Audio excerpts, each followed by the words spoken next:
Chapter 9 In the Witch's House. And now, of course, you want to know what had happened to Edmund. He had eaten his share of the dinner, but he hadn't really enjoyed it because he was thinking all the time about Turkish delight.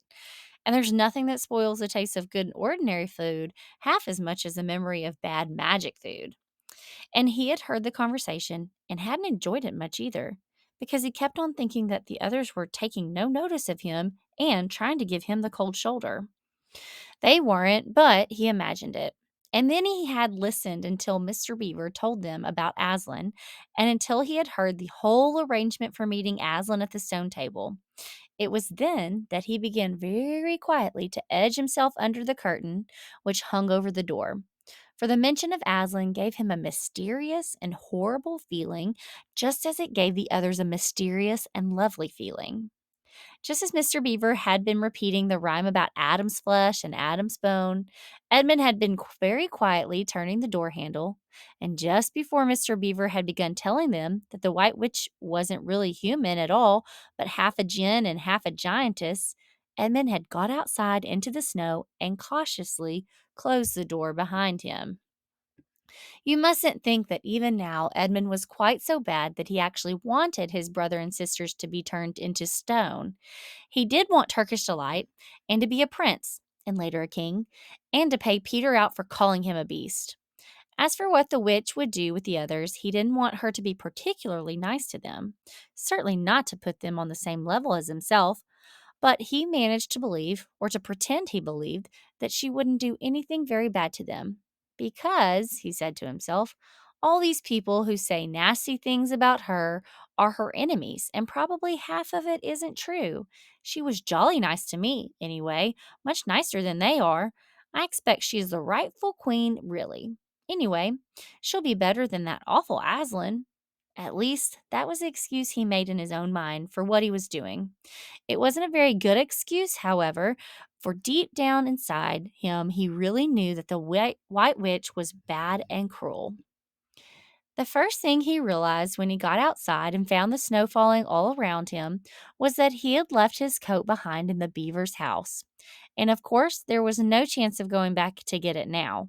The next thing he realized was that the daylight was almost gone, for it had been nearly 3 o'clock when they sat down to dinner, and the winter days were short. He hadn't reckoned on this, but he had to make the best of it. So he turned up his collar and shuffled across the top of the dam. Luckily, it wasn't so slippery since the snow had fallen, to the far side of the river. It was pretty bad when he reached the far side. It was growing darker every minute, and what with that and the snowflakes swirling all around him, he could hardly see 3 feet ahead. And then, too, there was no road. He kept slipping into the deep drifts of snow and skidding on frozen puddles and tripping over fallen tree trunks and sliding down steep banks and barking his shins against rocks till he was wet and cold and bruised all over. The silence and the loneliness were dreadful.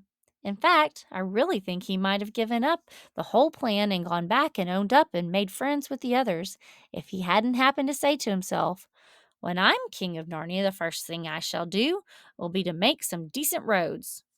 And of course, that set him off thinking about being a king and all the other things he would do, and this cheered him up a good deal. He had just settled in his mind what sort of palace he would have, and how many cars, and all about his private cinema, and where the principal railways would run, and what laws he would make against beavers and dams, and was putting the finishing touches to some schemes for keeping Peter in his place, when the weather changed. First, the snow stopped. Then a wind sprang up and it became freezing cold. Finally, the clouds rolled away and the moon came out. It was a full moon, and shining on all that snow, it made everything almost as bright as day. Only the shadows were rather confusing. He would never have found his way if the moon hadn't come out by the time he got to the other river you remember he had seen when they first arrived at the Beavers, a smaller river flowing into the great one lower down. He now reached this and turned to follow it up. But the little valley which it came was much steeper and rockier than the one he had just left and much overgrown with bushes, so that he could not have managed it at all in the dark. Even as it was, he got wet through, for he had to stoop under branches, and great loads of snow came sliding on to his back. And every time this happened, he thought more and more how he hated Peter, just as all this had been Peter's fault. But at last he came to a part where it was more level and the valley opened up. And there, on the other side of the river, quite close to him, in the middle of the little plain between two hills, he saw what must be the White Witch's house. And the moon was shining brighter than ever. The house was really a small castle. It seemed to be all towers, little towers with long pointed spires on them, sharp as needles. They looked like huge dunces' caps or sorcerers' caps, and they shone in the moonlight, and their long shadows looked strange on the snow. Edmund began to be afraid of the house. But it was too late to think of turning back now. He crossed the river on the ice and walked up to the house. There was nothing stirring, not the slightest sound anywhere. Even his own feet made no noise on the deep, newly fallen snow. He walked on, past corner after corner of the house and past turret after turret to find the door. He had to go right round to the far side before he found it. It was a huge arch, but the great iron gate stood wide open. Edmund crept up to the arch and looked inside into the courtyard, and there he saw a sight that nearly made his heart stop beating. Just inside the gate, with the moonlight shining on it, stood an enormous lion crouched as if it was ready to spring. And Edmund stood in the shadow of the arch, afraid to go on and afraid to go back, with his knees knocking together. He stood there so long that his teeth would have been chattering with cold if they had not been chattering with fear. How long this really lasted, I don't know, but it seemed to Edmund to last for hours. Then, at last, he began to wonder why the lion was standing so still, for it hadn't moved 1 inch since he first set eyes on it. Edmund now ventured a little nearer, still keeping in the shadow of the arch as much as he could. He now saw that the way the lion was standing, that it couldn't have been looking at him at all. But supposing it turns its head, thought Edmund. In fact, it was staring at something else, namely a little dwarf who stood with his back to it about 4 feet away. Aha, thought Edmund. When it springs at the dwarf, then will be my chance to escape. But still the lion never moved, nor did the dwarf. And now at last Edmund remembered what the others had said about the White Witch turning people into stone. Perhaps this was only a stone lion, and as soon as he had thought of that, he noticed that the lion's back and the top of its head were covered with snow. Of course, it must be only a statue. No living animal would have let itself get covered with snow. Then, very slowly, and with his heart beating as if it would burst, Edmund ventured to go up to the lion. Even now, he hardly dared to touch it, but at last he put out his hand very quickly and did. It was cold stone. He'd been frightened of a mere statue. The relief which Edmund felt was so great that in spite of the cold, he suddenly got warm all over right down to his toes. And at the same time, there came into his head what seemed a perfectly lovely idea. Probably, he thought, this is the great lion Aslan that they were all talking about. She got him already and turned him into stone. So that's the end of all their fine ideas about him. Pooh! Who's afraid of Aslan?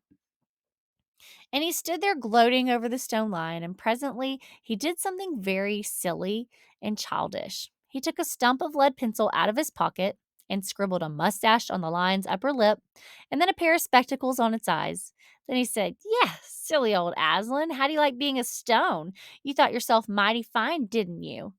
But in spite of the scribbles on it, the face of the great stone beast still looked so terrible and sad and noble, staring up in the moonlight, that Edmund didn't really get any fun out of jeering at it. He turned away and began to cross the courtyard. As he got into the middle of it, he saw that there were dozens of statues all about, standing here and there, rather as the pieces stand on a chessboard when it's halfway through the game. There were stone satyrs and stone wolves and bears and foxes and catamounts all stone. There were lovely stone shapes that looked like women, but who were really the spirits of trees. There was the great shape of a centaur and a winged horse and a long, lithe creature that Edmund looked to be a dragon. They all looked so strange standing there, perfectly lifelike and also perfectly still in the bright cold moonlight, that it was eerie work crossing the courtyard.